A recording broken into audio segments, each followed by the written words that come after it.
My uncle stole my savings for his son, but he wasn't aware that I secretly owned half his business. The day my parents died, it rained like the sky itself was grieving.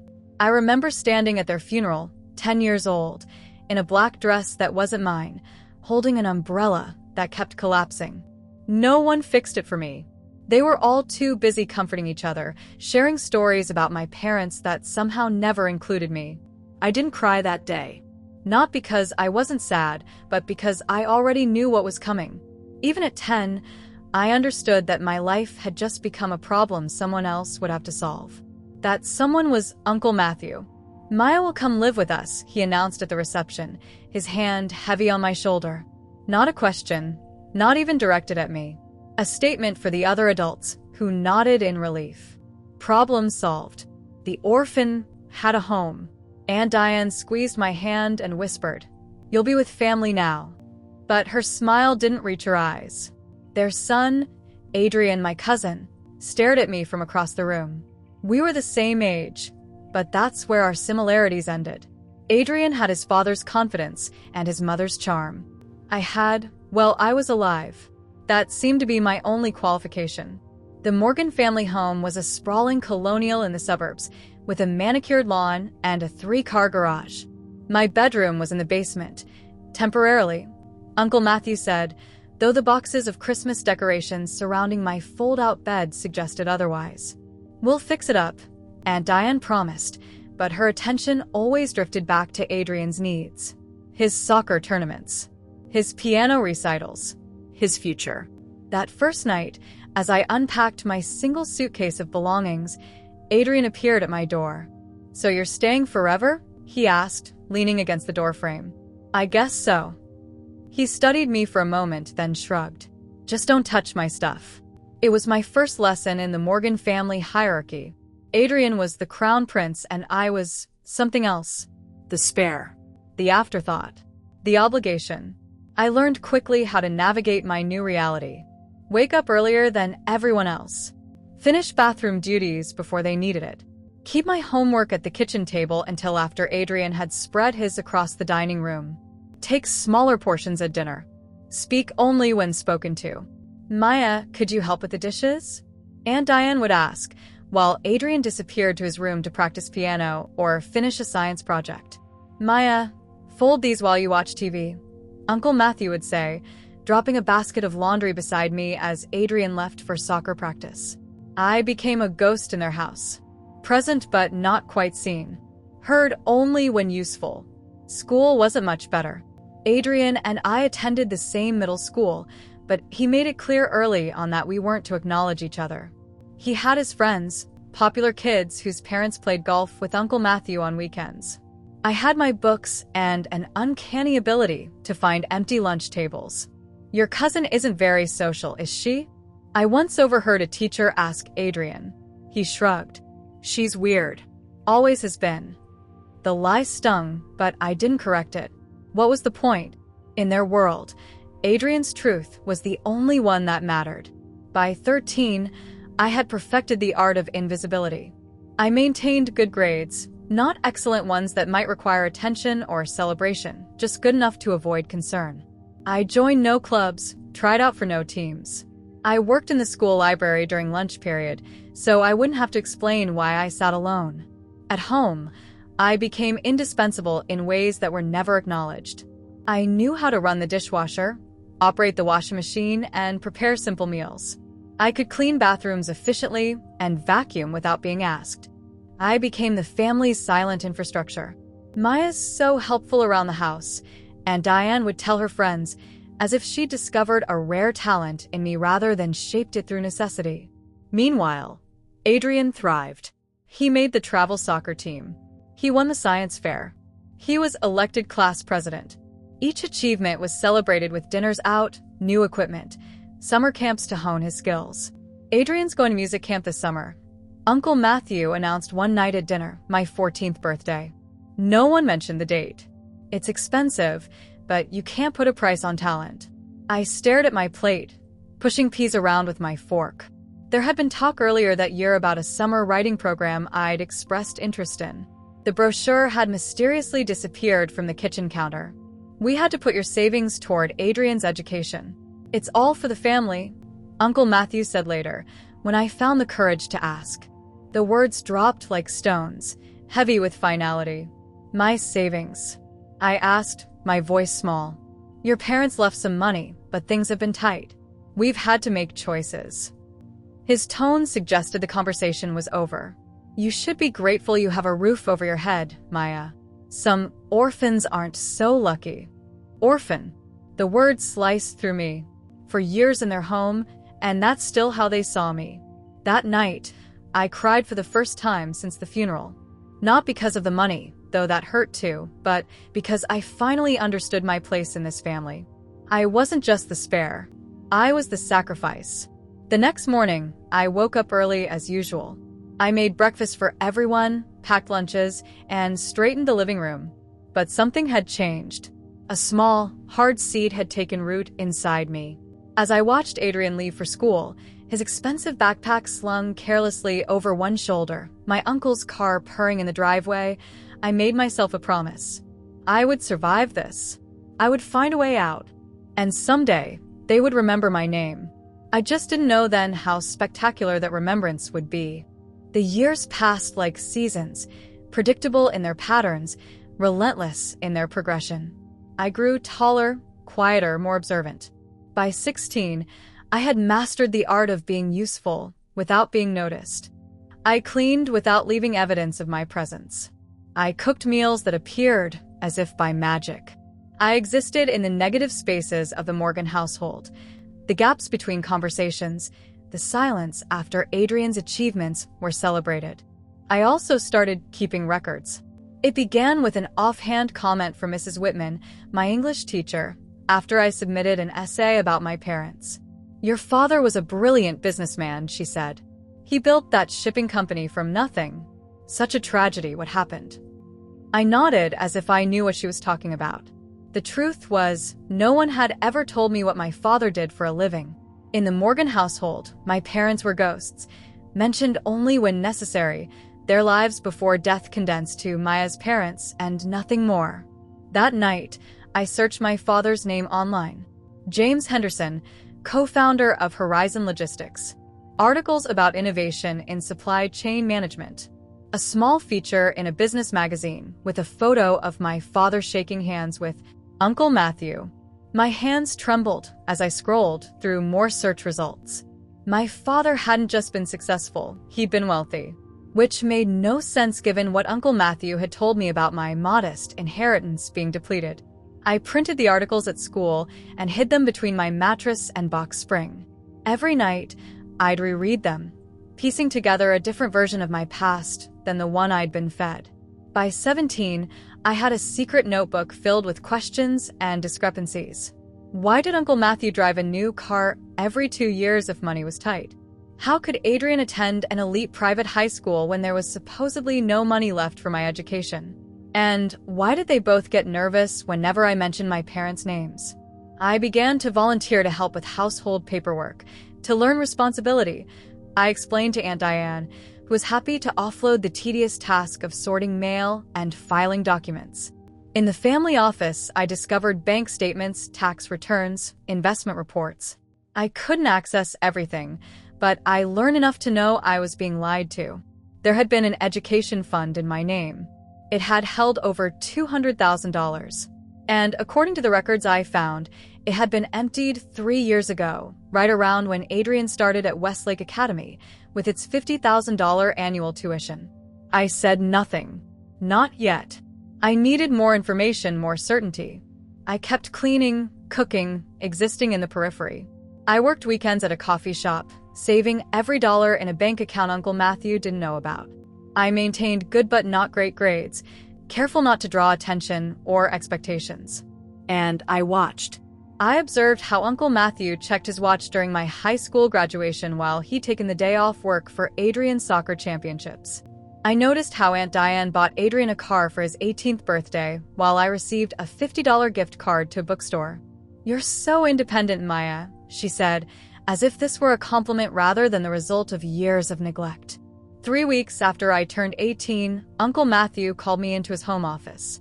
It was a rare summons, We typically operated on parallel planes, intersecting only at mealtimes or when he needed something. "You'll be graduating soon," he said, not looking up from his computer. "We should discuss your future." I stood silently, waiting. The grandfather clock in the hallway ticked loudly. "I've looked into community colleges," he continued. "There's one about 20 minutes from here. You could take classes while working. We'd let you stay here, of course, as long as you contribute to expenses." I nodded, though he wasn't watching for my reaction. "About my inheritance," I said quietly. "I'd like to know what's left." His fingers stopped typing. For a moment, the only sound was the humming of his computer. "There's nothing left, Maya." He finally looked at me, his expression a practiced mix of regret and firmness. "The markets were bad. There were expenses. Your parents didn't leave as much as you probably think." "How much was there originally?" I pressed. He sighed, swiveling his chair to face me fully. "Maya, you've always had a roof over your head. Food. Clothes. Do you know how expensive it is to raise a child? Your parents' money helped with that. It's gone. That's all you need to know." "I found the education fund statements," I said, my voice steady despite my racing heart. "There was money set aside specifically for my college." His face hardened. "You had no right to go through our financial documents." "They were my documents," I countered. "My fund." "Which we managed as your guardians," he snapped. "The money went where it needed to go. For the family." "For Adrian," I corrected. Uncle Matthew stood up, suddenly imposing in his crisp button-down shirt and designer watch, a new one I noticed. "Adrian has a future, Maya. He just got accepted to Cambridge. Do you know what kind of opportunity that is? What kind of connections he'll make? The whole family benefits when Adrian succeeds." The whole family, never including me. "What about my future?" I asked. He had the decency to look uncomfortable for a moment. "You're different. Practical. You'll find your way." 3 days later, I received an email.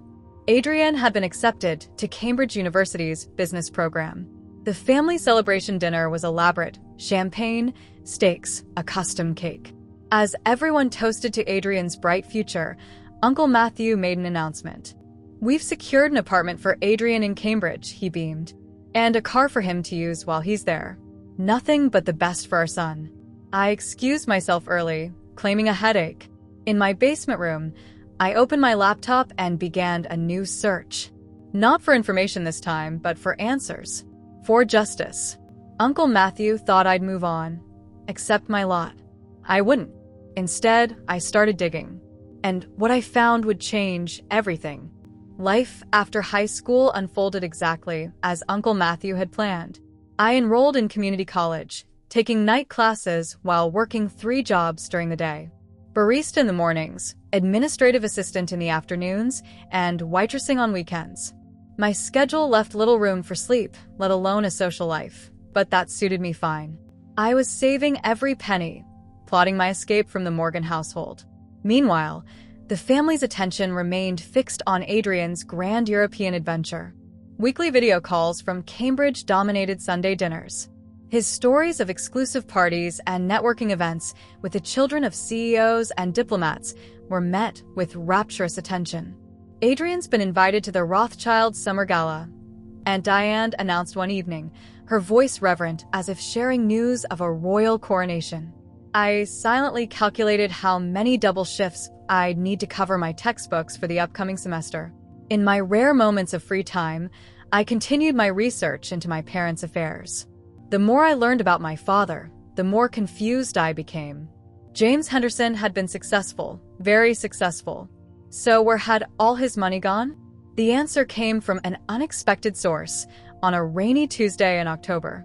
My godmother, Eleanor, had been a peripheral figure in my life, sending birthday cards and Christmas gifts, but respecting the Morgans' role as my guardians. We'd lost touch after I turned 16, when Uncle Matthew accidentally discarded her holiday package before I could open it. Her email arrived while I was studying in the campus library, subject line, James and Alice's anniversary. I'd forgotten it was my parents' wedding anniversary. 19 years ago today, They had exchanged vows at a beachside ceremony. "Dear Maya," the email began. "I was looking through old photos today and found this one from your parents' wedding. Thought you might like to have it. I miss them terribly, especially on days like today. How are you, sweetheart? It's been too long." Attached was a photo of my parents dancing, heads thrown back in laughter, surrounded by friends. My father's arm was around a younger Uncle Matthew, who was smiling in a way I'd never seen. I stared at the image, trying to reconcile this happy family with the cold reality I'd known. On impulse, I replied, asking Eleanor if she knew anything about my father's business affairs. Her response came within the hour. "Maya, I assumed Matthew had discussed all this with you when you turned 18. Your father and Matthew founded Horizon Logistics together, though James was the brains behind the operation. After the accident, Matthew was supposed to hold your shares in trust until you came of age. Are you saying he hasn't mentioned any of this?" My fingers froze over the keyboard. "Shares? Trust?" I typed back quickly. "What shares, exactly?" Eleanor's reply changed everything. James owned 50% of Horizon Logistics. Those shares were transferred to a trust in your name after his death. Matthew manages the company, but half of it belongs to you, Maya. Always has. I sat there, the fluorescent library lights suddenly too bright, the air too thin. Uncle Matthew hadn't just stolen my education fund. He'd hidden an entire company from me, my company. Our company. I spent the next 3 days in a frenzy of research. I skipped classes, called in sick to work, and barely slept. I searched business registries, corporate filings, anything I could access publicly. Horizon Logistics had grown from a regional shipping company to an international logistics powerhouse with annual revenues exceeding $50 million, half of which should have been mine. On the 4th day, I remembered something, a folder my father had created for me when I was 8, a digital time capsule of sorts. He'd called it Maya's Future and said I shouldn't open it until I was older. In the chaos after his death, I'd forgotten all about it. The folder had been in my childhood email account, one I hadn't accessed in years. I spent an hour recovering the password, heart pounding as I finally logged in. There it was, buried under years of elementary school correspondence and birthday party invitations. Maya's Future. Inside was a single PDF, dated 1 week before my parents' accident. Dearest Maya, if you're reading this, something has happened to your mother and me. I pray that's not the case, but I believe in being prepared. I've asked Eleanor to remind you about this message when you turn 18, just in case. Enclosed is documentation of your inheritance. The most important part is your 50% ownership of Horizon Logistics. Matthew will manage your shares until you're ready to take an active role, but the company is as much yours as it is his. We built it together, after all. I've also established a trust fund for your education and another for your future security.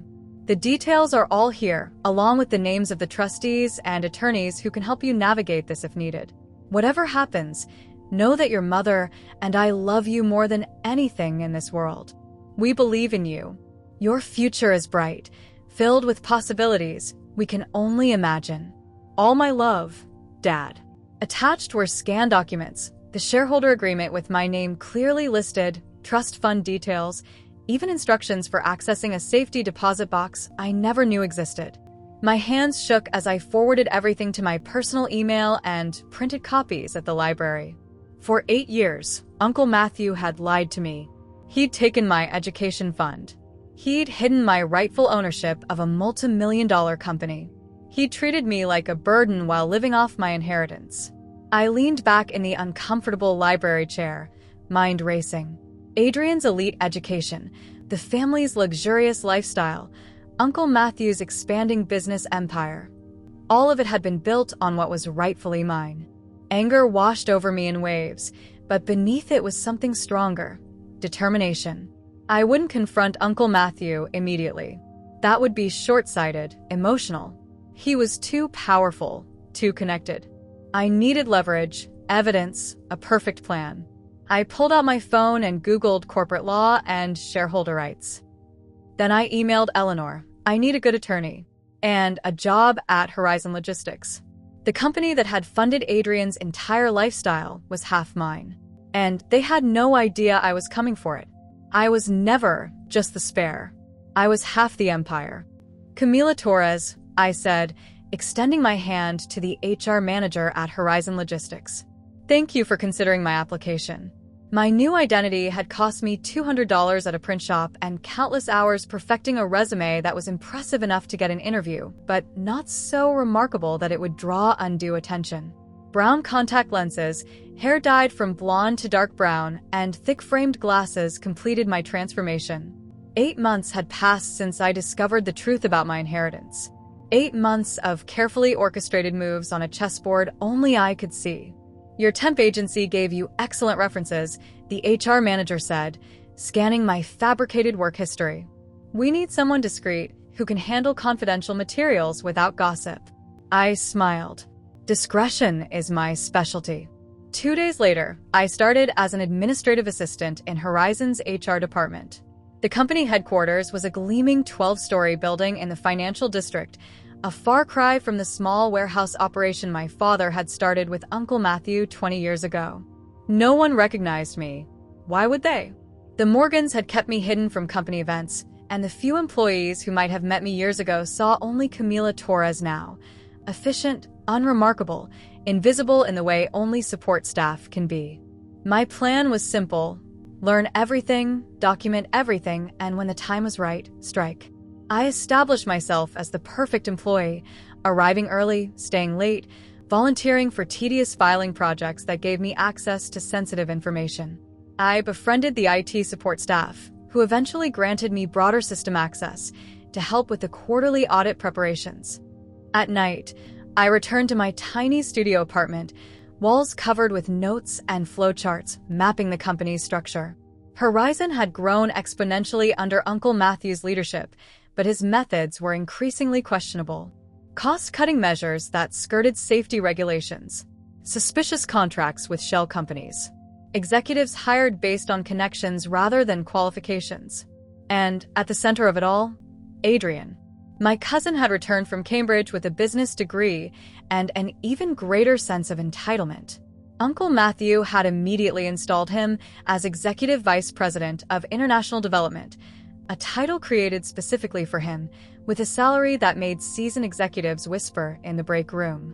He's running this place into the ground. I overheard the CFO telling the head of legal one day. The Morgan kid has no idea what he's doing, but Matthew won't hear a word against him. I cataloged everything. The late-night email from Uncle Matthew ordering accounting to make the numbers work for Adrian's failed expansion project. The harassment complaints against Adrian that mysteriously disappeared from HR files. The board members who raised concerns, only to be replaced at the next election cycle. 3 months into my employment, I made contact with Eleanor's recommended attorney, Victor Chen, a corporate shark with a particular interest in shareholder rights violations. They've been treating the company like a personal piggy bank, Victor said during our first meeting, reviewing the documents I'd gathered. Misappropriation of funds, breach of fiduciary duty, fraudulent reporting to minority shareholders. If what you're showing me is accurate, we have a slam dunk case. I don't want a case, I replied. I want control. Victor's eyebrows rose. That's ambitious. I'm my father's daughter. We spent weeks preparing. Victor confirmed what I'd suspected. As a 50% owner whose interests had been systematically ignored, I had grounds not just for compensation but for removal of the current leadership. The key would be convincing the board, who had been carefully selected by Uncle Matthew for their loyalty. Then Adrian handed us the perfect opportunity. He'd negotiated a deal with Meridian Solutions, a European logistics company, spending millions on integration software that industry experts considered obsolete. When the implementation failed spectacularly, causing a week-long system outage that stranded shipments across 3 continents, Uncle Matthew covered it up, firing the IT director who'd opposed the project and authorizing a massive bonus for Adrian for handling the crisis. The board was scheduled to meet the following Tuesday. I had everything I needed. The night before my move, I quit my apartment, packed my few belongings, and checked into a hotel under my real name. I removed the contacts, washed out the hair dye, and stared at my reflection. Maya Henderson, not Camila Torres, for the first time in nearly a year. In my hotel room, I called the Morgan household. "Hello." Aunt Diane answered, her voice exactly as I remembered it. "It's Maya," I said. "I'm coming by tomorrow to collect my things." A pause. "Maya? Where have you been? We've been worried." The lie came so easily to her. They hadn't reported me missing, hadn't looked for me, hadn't even called the emergency contact number I'd left on the refrigerator. "I'll be there around noon," I said, ignoring her question. "Please let Uncle Matthew know I'd like to speak with him." "He has an important board meeting tomorrow," she replied, protective as always of his time. "Perhaps another day would be better?" I smiled to myself. "No, it has to be tomorrow. It's about my inheritance. I've found some interesting documents I think he'll want to see." There was a longer pause.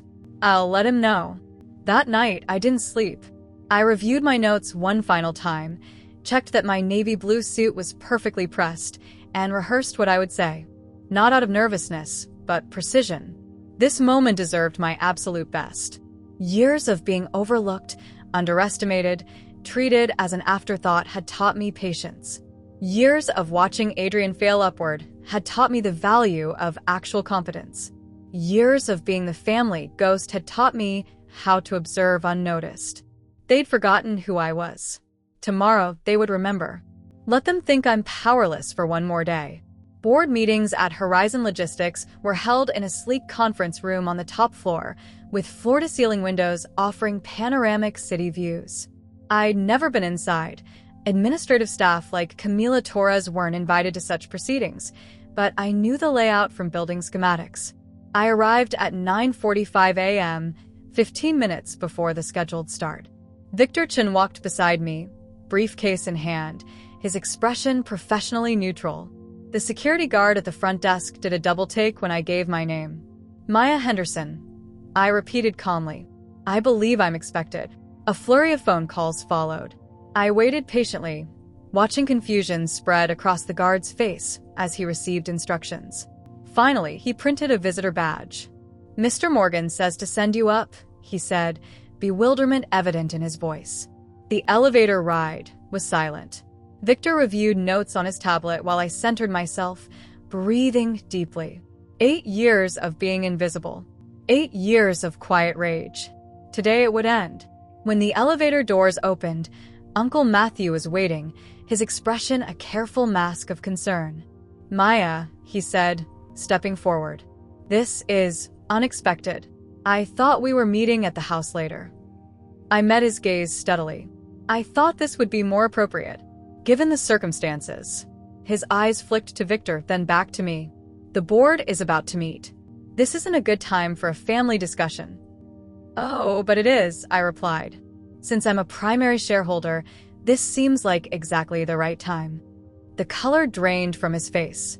Behind him, the boardroom door opened, and a woman in an expensive suit appeared. "Matthew, we're ready to begin." She stopped, noticing me. "I'm sorry. I didn't realize you were with someone." "Patricia," Uncle Matthew said, voice strained. "This is my niece, Maya. She was just leaving." I extended my hand to Patricia. "Maya Henderson, daughter of James Henderson, co-founder of Horizon Logistics and 50% shareholder. I believe I have a seat at this table." Patricia's mouth formed a perfect O of surprise. She recovered quickly, taking my hand. "Patricia Winters, chairwoman of the board. I wasn't aware James had a daughter." "I'm not surprised," I replied. "There's a lot about me that's been kept hidden." Uncle Matthew stepped between us. "Patricia, may I have a moment? This is a misunderstanding." "Is it?" Victor spoke for the first time, opening his briefcase to extract a folder. "I have certified copies of the original shareholder agreement naming Maya Henderson as the inheritor of James Henderson's 50% stake in Horizon Logistics.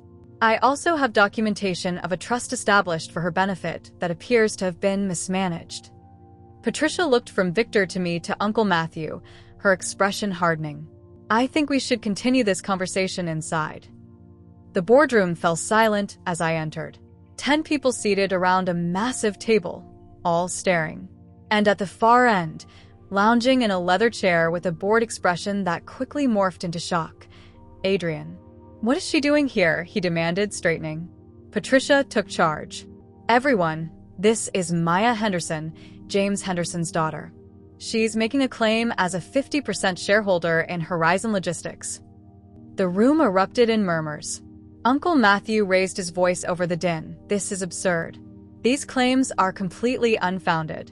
Maya has been a troubled girl since her parents' death. I've done everything I could for her, but she's never been grateful.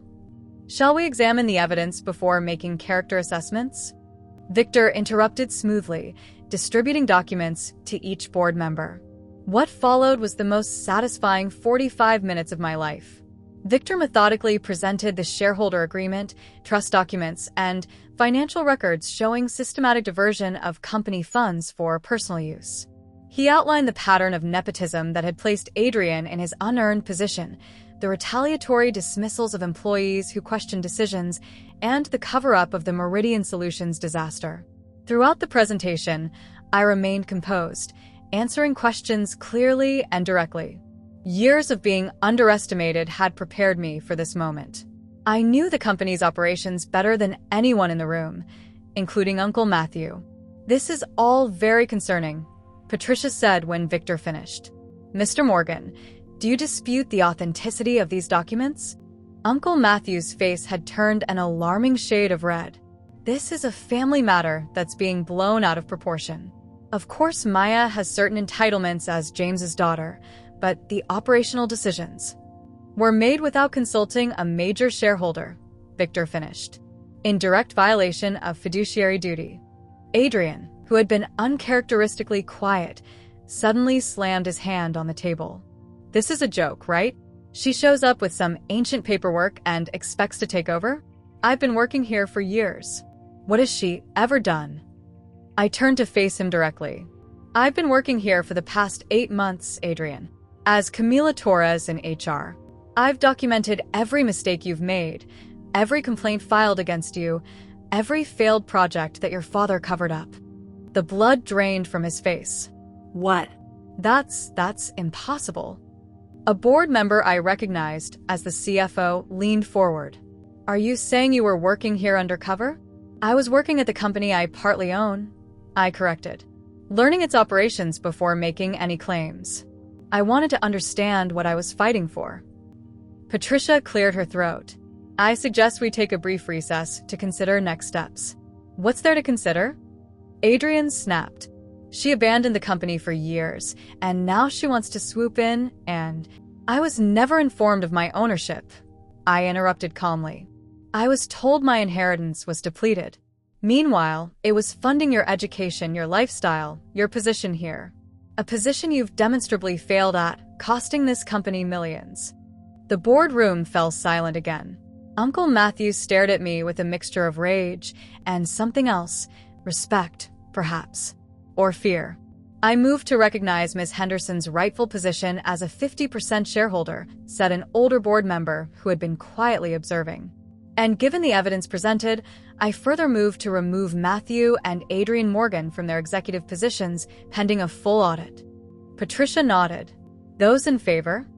Hands rose around the table, one by one, until only Uncle Matthew and his most loyal supporter remained opposed. "Motion carries," Patricia announced. "Effective immediately." Uncle Matthew stood up, trembling with rage. "You can't do this. I built this company. My father built this company," I corrected. "And now I'm going to fix what you've broken." I looked around the table at the shocked faces of the board members. None of them had seen me coming. None of them had thought the quiet niece, the afterthought, the spare, could orchestrate this. I had walked in as the orphan. I walked out as the owner. 1 year later, I stood at the podium in front of Horizon Logistics' newly renamed headquarters, the James and Alice Henderson Building. Employees, board members, and press gathered for the ribbon-cutting ceremony celebrating our company's 20th anniversary and record-breaking quarter. I ran my hand along the smooth wooden podium, feeling the weight of the moment. Behind me sat the executive team I'd carefully assembled, professionals chosen for their expertise rather than their connections. Patricia Winters had stayed on as chairwoman, becoming a trusted mentor. Victor Chin now served as our chief legal officer, his sharp mind preventing the ethical shortcuts that had become standard under Uncle Matthew's leadership. 20 years ago, I began, looking out at the sea of faces. My father had a vision for a company that would transform logistics through innovation and integrity. Today, we honor that vision by recommitting ourselves to the principles upon which Horizon was founded. The past year had been one of sweeping changes. The audit had revealed financial irregularities far beyond what I'd initially documented. The board had unanimously supported my restructuring plan, which included streamlining operations, investing in employee development. Most importantly, we'd increased wages across all levels of the company and established a profit-sharing program for long-term employees. The people who actually did the work now shared in the company's success. Our greatest asset isn't our technology or our facilities, I continued. It's our people. The drivers who ensure deliveries arrive safely. The warehouse staff who maintain inventory accuracy. The customer service representatives who solve problems. Together, we've not only restored Horizon's reputation, we've exceeded every performance metric in our history. As I spoke, I spotted Eleanor in the crowd, beaming with pride. She had become a regular presence in my life, filling in the gaps of my parents' stories, helping me understand the legacy I'd inherited. Through her, I'd connected with old friends of my parents, building a network of relationships that had nothing to do with business and everything to do with belonging. After the ceremony, Patricia approached me with a glass of champagne. Impressive speech. Even more impressive results. She gestured to the quarterly report in her hand. The board couldn't be happier. You've managed to increase profits while actually treating people well, something your uncle never quite grasped. I smiled. Speaking of Uncle Matthew, have you heard anything? Patricia nodded, still trying to drum up investors for his new venture. No takers so far. Turns out reputation matters in this industry. Uncle Matthew had left town shortly after the board removed him. According to my sources, he'd moved to a modest apartment in Arizona, his assets significantly diminished after repaying what the audit determined he'd improperly taken from the company. Not destitute, but a far cry from the lifestyle he'd become accustomed to. Adrian had been harder to track. After a disastrous attempt to start his own consulting firm, which collapsed when I released the audit findings to industry partners, he'd bounced between startup ventures, each one failing faster than the last. His Cambridge degree and family name carried little weight without his father's connections and money backing him. I didn't take pleasure in their downfall. What I felt was closer to justice, a rebalancing of scales that had been tipped against me for too long. Later that evening, I returned to my office to find an unexpected visitor waiting. Aunt Diane. Older, grayer, her designer clothes replaced by something more modest. Maya, she said, standing awkwardly by the window. Your assistant said I could wait. I nodded, setting down my files. What can I do for you, Aunt Diane? She twisted her hands together. I wanted to congratulate you. The ceremony today, it was lovely. Your parents would be proud. Thank you, I replied, the words feeling strange between us. I also wanted to apologize, she continued, her voice faltering. For everything. For how we treated you. I know it doesn't change anything, but I am truly sorry. I studied her face, searching for the manipulation I'd grown to expect from the Morgans. Instead, I found genuine regret. Why now? I asked. It's been a year since everything happened. She sighed. Matthew and I separated 6 months ago. It's given me time to reflect on many things, including how complicit I was in what happened to you. I gestured for her to sit, taking the chair opposite. I appreciate the apology, but you're right. It doesn't change what happened. I understand, she said quietly. I don't expect forgiveness. I just wanted you to know that I recognize the harm we caused. And Adrian? I asked. Have you heard from him? A flash of pain crossed her face. He's in Seattle now. Some tech startup. He doesn't call much anymore. We sat in silence for a moment, the weight of years between us. "I'm not ready for a relationship, Aunt Diane," I finally said. "But I'm not closing that door forever. We both need time." She nodded, standing to leave. "That's more than I deserve. Thank you, Maya." After she left, I walked to the large windows overlooking the city. The James and Alice Henderson building stood illuminated against the darkening sky, a testament to what my parents had built and what I had reclaimed. My office walls held framed photos, my parents on their wedding day, my father breaking ground on the original warehouse, my mother addressing employees at a company picnic. Pieces of a history that had been kept from me, now proudly displayed. On my desk sat a small, framed quote my father had loved: "Legacy is not left for you. It is built by you." For years, I had been the afterthought, the shadow, the spare. Now I was the CEO, the visionary, the daughter who had honored her parents' legacy by building something even stronger. The company was thriving. Our employees were valued. And I had finally found my place in the world, not as someone's obligation, but as my own person. They thought I was nothing. I became everything they feared, and everything my parents always knew I could be.